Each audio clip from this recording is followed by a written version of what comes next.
Hey Fit Fam, Coach Rob from Team FFLEX. Today we're going to be looking at the DC PRO Bikini, and we're going to dive into our top 5 placings, talk about the criteria, talk about why the placings landed the way they did, and what it means for you as a bikini competitor no matter what level you are at.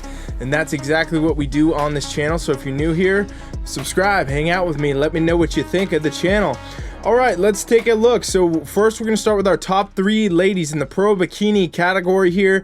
And we got first off our winner here, Tara. We've talked about her a lot recently on this channel. So if you want to go back and watch some of those videos, strongly suggest. We got Masa over here, okay? She's been first time back to the stage in a long time actually for her. So very exciting to see her taking second here.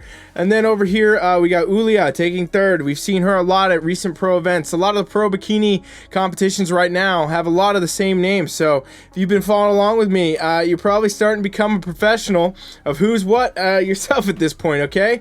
So right out the gate, what we can see is a lot of really similar looks here between this top 3. So everybody in this lineup is going to exemplify very well the hourglass shape. And we talk about this all the time because bikini is hourglass. And I mean, the amount of times that I've said this, I probably need therapy by now. But the truth is, bikini is all about the hourglass shape. It's about the width of the shoulders, taper into the waist, and then, you know, coming back out development-wise in the lower body, glutes, hamstrings, quads. And you'll see this in every bikini competitor. These are the pros, so it's a very dramatic scale. You can easily tell it's an hourglass shape. NPC competitors will also exemplify this, but to a different degree, okay? So no matter what, becoming a bikini competitor involves you finding your best hourglass shape. Now that's going to come from the shoulders in the upper body. In each of these athletes, you'll notice this nice development here. Across the board, very good shoulder development.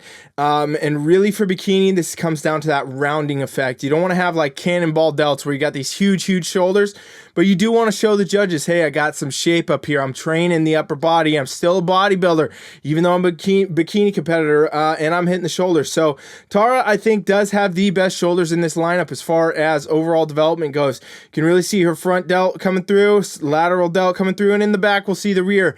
I think that is definitely a point she kind of edged out above Masa and Ulia in this lineup here, is into the shoulder development. So another key from judges saying, hey, really, we want to make sure we're prioritizing the muscle and you got it to balance within your physique, right?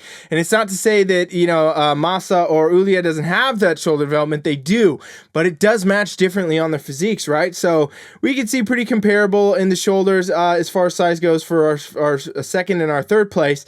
However, both our second and our third place have a little bit of a different factor. I think Masa looks a little bit more dominant lower body. She's got a lot of glute dominance, a lot of big upper glute, overall glute development, kind of overpowers her shoulders just a little bit. So it takes that symmetry a little bit off, I think, which, you know, Tara, she's really got a very symmetrical look there. And then we look over here at Ulia, and it's a little bit of, you know, the opposite effect in a way. Her upper body does look a little bit dominant compared to the lower body in this front pose at least. So I think that, you know, Tara really pulling together with that full overall just up and down shape matching is, again, really important. And that's kind of what edges her out in this lineup, I think, at least in this front pose, is that clear symmetry difference where it looks the most symmetrical physique on stage, which in bikini, again, up, down, left, right symmetry, what we really want to see. Let's take a look from the back. We always talk about back pose being very key and proportionate here. And so this is where things, you know, look a little bit different. We can really see how Tara, you know, her shoulders tie in just perfectly here.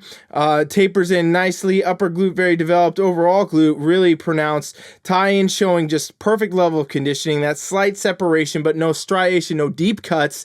And her lower body otherwise matches very nicely. You know, you can see a little bit of the quads. You can see the hamstrings, but it's not overpowering the glutes, okay?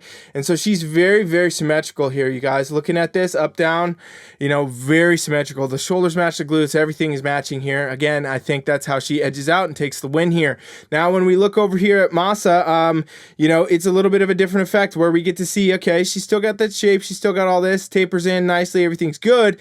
Lower body looks very dominant, though. It looks a little bit dominant in the front pose. I think it looks a little bit dominant from the back. She's still got great upper glute shape, overall glute shape, good quad and hamstring symmetry, but it does look a little bit more dominant. So I think a little bit disproportionate there, and I think that makes a big difference for her taking into that second place. Keep in mind, all really great examples of the criteria here. We're just talking about placings and why they may have landed the way they did.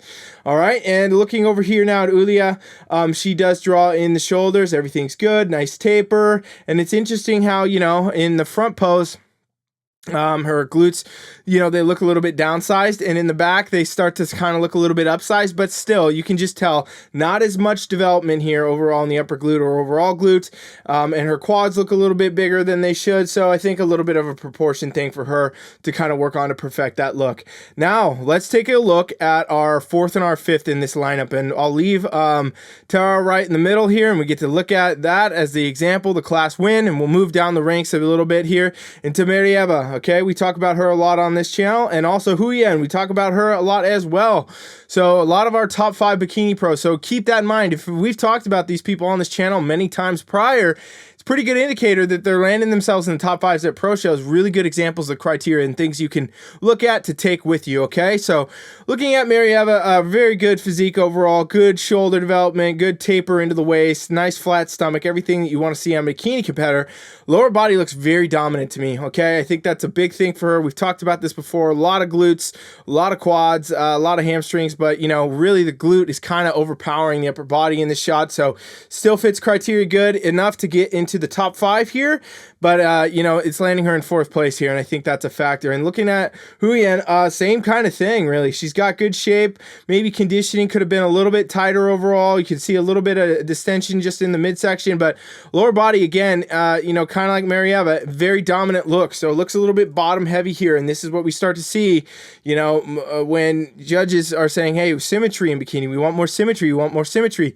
Okay, now we look from the back and we get to see this here. So Marieva, again, very dominant in the glutes. You can see this a lot. Upper glute, overall glute, very dominant look though compared to the upper body. So good shape, good structure, just needs to kind of work on that proportion.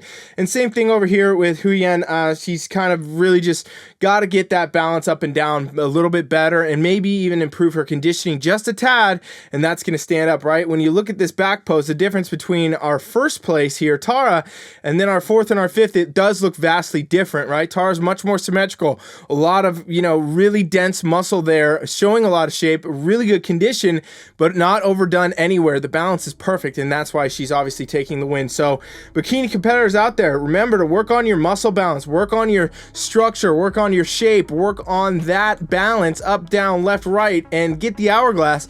You're going to do better on stage, right? And you do, of course, have to hit the right conditioning, but if you don't have that muscle, you don't have that shape, you're not going to place the way you want at any level. And these might be the pros, and they're all really great examples of criteria, but the same criteria trickles all the way down to even if it's your first competition. You want to be aware of these things and know what you're bringing and know what's going to be your best on stage, and that's how you're going to get there. All right, so thank you guys for watching. If you like these videos, give me a thumbs up and I'll keep doing them.